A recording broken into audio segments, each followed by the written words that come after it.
In this exercise, we'll be doing lateral sidestepping, and this is a great body awareness and conditioning exercise for agility dogs, especially when it comes to weave pole training. And you'll see why in just a second. So let's get started. Okay, initially what we're going to be doing is we're going to turn into the dog, and what's going to be very, very important in this exercise is which hand you're going to be rewarding from.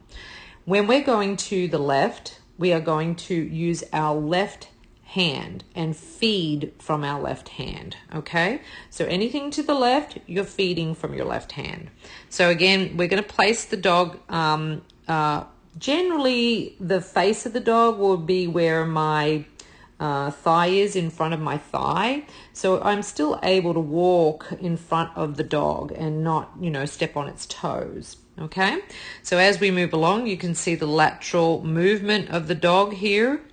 The rear end, the front, I feed, I take another step, I stop and I feed, I take another step, I stop and I feed. Okay, so that would be the initial steps. All right, so I'll just go back here and show you again.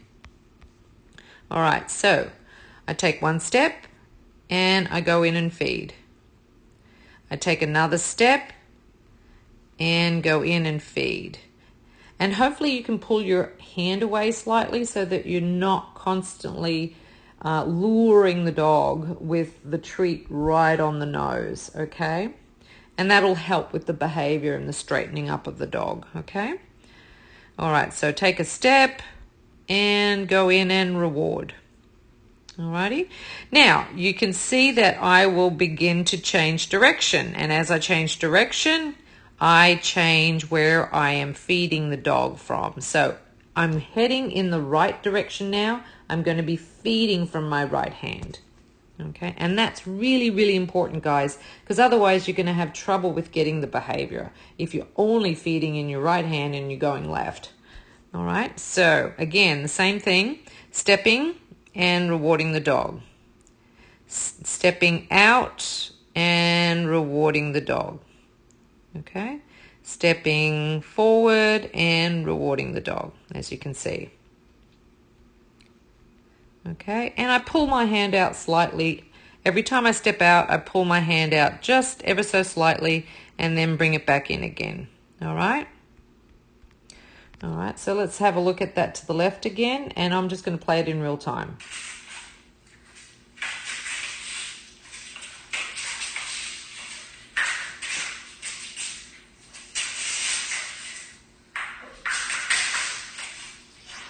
And you can drop your treats.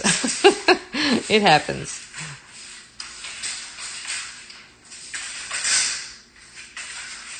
You can see that I'm starting to pull my hand away a little bit more, okay, as I'm doing it. So right now I'm not really cueing too much, like I don't have a verbal, but I will be installing a verbal very quickly, and I will be just saying the word, I say to the side, or you can say lateral. You can say anything you really want to say. You can install a verbal immediately if you would like. I just left it out for right now because there is a little bit of mechanics to this. So sometimes I won't put the verbal in at first until I get the student to understand all the mechanics so that you can get the behavior. Does that make sense? So initially you may want to just work on your mechanics, and then we'll begin to install a cue. If you have any comments, please drop them in the comment section below, and I'll look forward to the videos.